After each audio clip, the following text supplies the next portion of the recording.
आषाढ़ मास के शुक्ल पक्ष की एकादशी को देवशयनी एकादशी और पद्मा एकादशी के नाम से जाना जाता है। इस दिन से सभी देव 4 महीने के लिए विश्राम अवस्था में चले जाते हैं।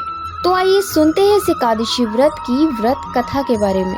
एक बार जब धर्मराज युधिष्ठिर ने भगवान श्री कृष्ण से देवशयनी एकादशी की विधि और महत्व के बारे में पूछा, तब श्री कृष्ण कहने लगे कि हे युधिष्ठिर, जिस कथा को ब्रह्मा जी ने नारद जी से कहा वही मैं तुमसे कहता हूँ।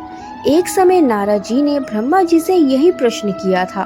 तब ब्रह्मा जी ने उत्तर दिया कि हे नारद, तुमने कलियुगी जीवों के उद्धार के लिए बहुत उत्तम प्रश्न किया है, क्योंकि देवशयनी एकादशी का व्रत सब व्रतों में उत्तम है। इस व्रत से समस्त पाप नष्ट हो जाते हैं और जो मनुष्य इस व्रत को नहीं करते वे नरकगामी होते हैं। अब मैं तुम्हें इस एकादशी व्रत की व्रत कथा सुनाता हूँ, इसे ध्यान पूर्वक सुनो। सूर्यवंश में मंधाता नाम एक चक्रवर्ती राजा हुआ करता था, जो सत्यवादी और महाप्रतापी था।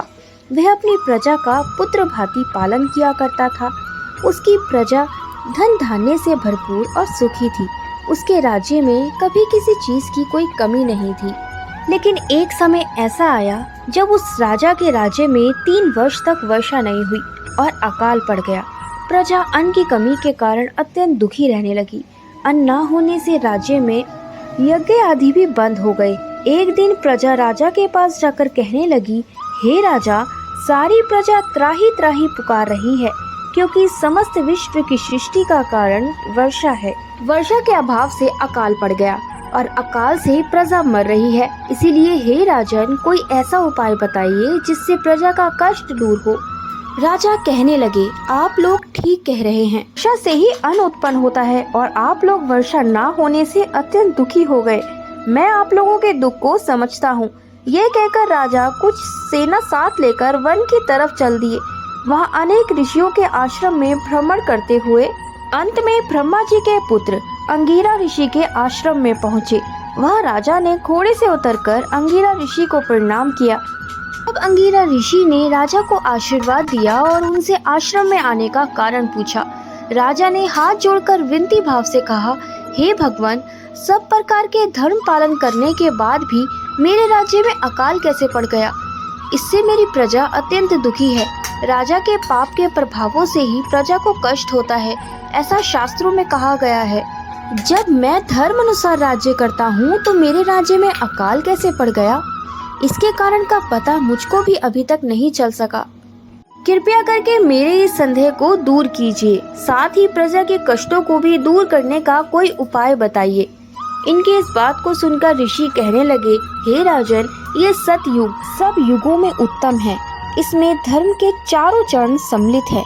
लोग ब्रह्मा की उपासना करते हैं और केवल ब्राह्मणों को ही वेद पढ़ने का अधिकार है, परंतु आपके राज्य में एक शूद्र तपस्या कर रहा है। इसी दोष के कारण आपके राज्य में वर्षा नहीं हो रही। इसीलिए यदि आप अपनी प्रजा का भला करना चाहते हैं तो उस शूद्र का वध कर दे। इस पर राजा कहने लगे, महाराज, मैं निरपराध तपस्या करने वाले शूद्र को किस तरह मार सकता हूँ?